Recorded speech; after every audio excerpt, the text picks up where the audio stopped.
Hello viewers, welcome to our channel. నేను మీ చరణ్ పరిమి. రాజ్యసభలో మహిళల పట్ల అనుచిత వ్యాఖ్యలు, చివరికి వీళ్ళు దేశాన్నే బహిష్కరిస్తారంటూ వ్యాఖ్యానించిన కొందరు నాయకులు. మహిళల పట్ల ఎవరు అనుచితంగా ప్రవర్తించారు, ఎవరు దేశాన్ని బహిష్కరిస్తారు, ఈ మాటలన్నీ ఏంటి, అసలు రాజ్యసభలో కొద్ది రోజులుగా రచ్చ జరుగుతుంది. అసలు ఈ రచ్చ ఏంటనేది ఒకసారి చూద్దాం. ఎప్పుడు కూడా మనం అసెంబ్లీలో లేకపోతే పార్లమెంట్ లోక్సభలో మాత్రమే వాద ప్రతివాదాలు, దాడులు లాంటివి చూస్తూ ఉంటాం, అంటే మాటల దాడులు. కానీ రాజ్యసభలో అది పెద్దల సభ, ఎప్పుడు కూడా చాలా కూల్గా కామ్గా జరుగుతూ ఉంటుంది. ఎప్పుడో ఒకసారి రాజ్యసభలో ఈ విధంగా కొన్ని కాంట్రవర్సీలు వస్తూ ఉంటాయి. నిజానికైతే అక్కడికి అందరూ కూడా చాలా జెంటిల్మెన్ లాగా బిహేవ్ చేస్తూ వస్తారు. అయితే ఈసారి సమస్య ఏంటంటే, కొద్ది రోజుల క్రితం జయా బచ్చన్ గారి పేరుకు సంబంధించి కొంత వివాదం వచ్చింది. ఆ వివాదం విషయంలో ఇప్పుడు చైర్మన్కు చుట్టుకుంది. సో చైర్మన్ కూడా మహిళల పట్ల వివాదాస్పదంగా మాట్లాడారని చెప్పేసి ఇప్పుడు వచ్చిన వార్త. ఇది ఒకసారి గమనిస్తే, జయా బచ్చన్ గారు రాజ్యసభలో మాట్లాడడానికి ఆవిడకి అవకాశం ఇచ్చినప్పుడు రాజ్యసభ చైర్మన్ జగదీప్ ధన్కడ్ గారు ఆవిడ్ని జయా అమితాబ్ బచ్చన్ అని చెప్పి పిలిచారు, సంబోధించారనమాట. సో దీనివల్ల ఆవిడ హర్ట్ అయ్యారు. ఇది ఆల్రెడీ గత వారం జరిగింది. దానికి కంటిన్యూగానే ఈరోజు పెద్ద రచ్చ అయిపోయింది అనమాట.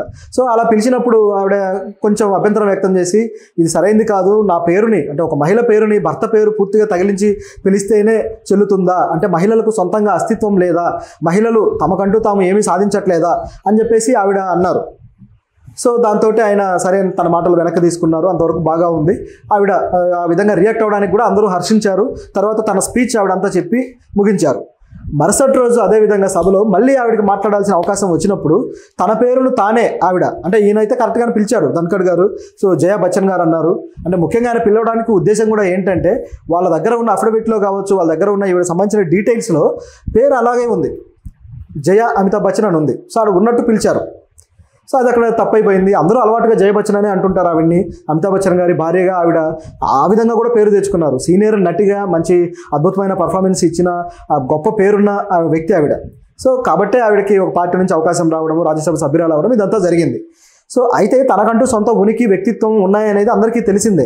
కాకపోతే రాజ్యసభలో ఈ విధంగా భర్త పేరు చెప్పడం అనేది సొంత వ్యక్తిత్వం ఉన్న ఏ మహిళకైనా సరే ఇబ్బందికరమే.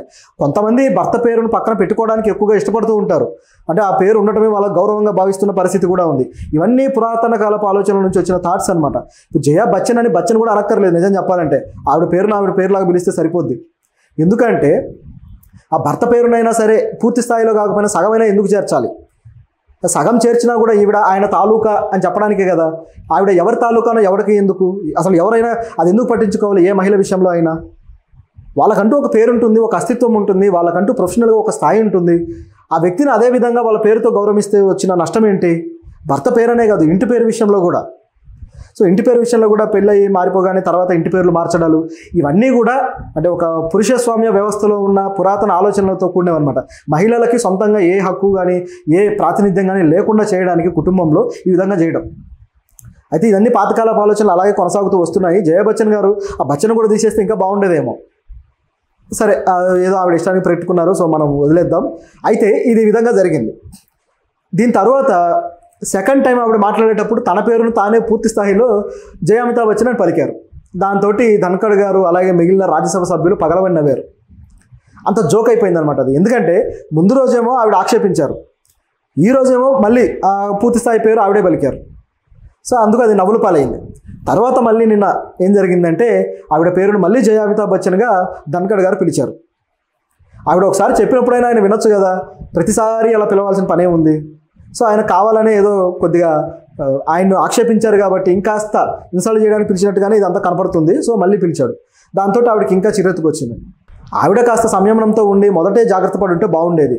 కాకపోతే ఆవిడ తన పేరును ముందు సమావేశంలో ఆవిడే కొంచెం తనకు ఇష్టం లేని విధంగా పలుకున్నారు. మళ్ళీ తర్వాత వేరే వాళ్ళు క్వశ్చన్ చేస్తే ఆవిడ ఇబ్బంది పడిపోయారు. మీరు ఈ విధంగా ఎట్లా అడుగుతారని మళ్ళీ రచ్చమొదలైంది. దీంట్లో ధన్కడ్ గారికి చిరాకు వచ్చేసి ఆయన ఏమన్నారంటే, మీరు సభా మర్యాదలను అర్థం చేసుకోవాలి, పాటించాలి. ఈ సభలో కొన్ని మర్యాదలు ఉంటాయి, అవి పాటించకుండా ఎలా ఉంటారు? ప్రతిదీ మీకు వేలు పెట్టి నేర్పించలేం కదా, మీరు పెద్ద సెలబ్రిటీ అయితే కావచ్చు, ఈ విధంగా ఎట్లా మాట్లాడతారని చెప్పేసి ఆవిడ ఆయన అన్నారు. దాంతో ఆవిడకి ఇంకా కోపం వచ్చింది. నాకు సభలో ఎలా ప్రవర్తించాలో తెలుసు, నేను ఒక నటిని. సో బాడీ లాంగ్వేజ్ కావచ్చు, మాట కావచ్చు, ప్రతిదీ కూడా ఏ విధంగా బిహేవ్ చేయాలనేదే నేను ఎంతో కాలంగా చేస్తూ వచ్చాను, సో నటన రూపంలో. సో నాకు అది తెలుసు, మీరు నాకు అలా ఏం చెప్పక్కర్లేదు, మీరు మీ మాటలు వెనక్కి తీసుకొని నాకు క్షమాపణ చెప్పాలి, నన్ను మీరు ఇన్సల్ట్ చేశారు అని చెప్పేసి జయా బచ్చన్ గారు గట్టిగా ఫైర్ అయ్యారు.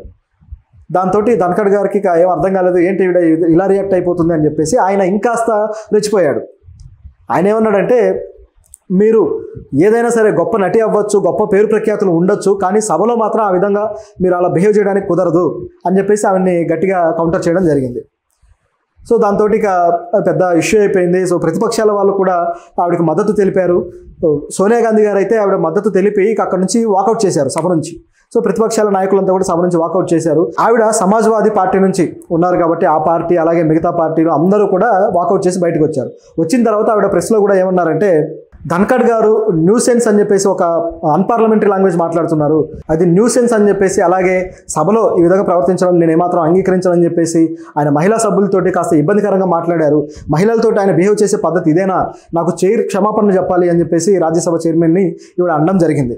సో మరి ఇప్పుడు ఇది పెద్ద రాజకీయ వివాదమైంది. బీజేపీ నుంచి నడ్డా గారు ఆయన ఏమంటున్నారంటే, ఈ ప్రతిపక్షాలు కావాలని ఇదంతా రచ్చ చేస్తున్నాయి, వీళ్ళు రాజ్యసభను కూడా గౌరవించట్లేదు, వీళ్ళు దేశాన్నే బహిష్కరించాలనుకుంటున్నారు అని చెప్పేసి ఈయన మాట్లాడారు. వీళ్ళు బహిష్కరించింది రాజ్యసభ సమావేశాల నుంచి మాత్రమే. కానీ దీన్ని ఏ విధంగా తిప్పుతారంటే బీజేపీ వాళ్ళు దేశాన్నే బహిష్కరిస్తున్నారంట. దేశాన్ని బహిష్కరించి ఎక్కడికి వెళ్ళాలి? వీళ్ళు పక్క దేశానికి వెళ్ళి ఉంటారా? అసలు ఆ మాటలో ఉన్న అర్థం ఏంటి? దేశాన్ని బహిష్కరించడం అంటే ఏంటి? ప్రజాస్వామ్య వ్యవస్థలను బహిష్కరించారనో లేకపోతే ఇంకో పదమో ఏదో వాడచ్చు. కానీ వీళ్ళకు దేశభక్తి అనేది ఒక కొబ్బరి చెప్ప లాంటిది అనమాట. సో ఎప్పుడు కూడా ప్రతిపక్షాలను విమర్శించడానికి సంబంధం లేని కాంటెక్స్లో ఆ పదాన్ని తెచ్చేసి వీళ్ళు వేస్తారు. వీళ్ళ పార్టీని విమర్శించినా దేశాన్ని విమర్శించామంటారు, అలాగే వీళ్ళ చర్యలను విమర్శించినా దేశభక్తులను విమర్శించామంటారు. అలాగే వీళ్ళు మతపరమైన రాజకీయాలు చేస్తే దేశాన్ని విమర్శించారు, సంస్కృతిని విమర్శించారు అంటారు. అంటే వీళ్ళు చేసే ప్రతిదాన్ని అంగీకరిస్తూ పోవాలన్నట్టుగా ఉంటుంది వీళ్ళది. అయితే ఈ టాక్టిక్స్ అన్నీ గత 10 ఏళ్లలో చెల్లుబాటు అయ్యాయి, కానీ ఇప్పుడు మాత్రం అవ్వవు.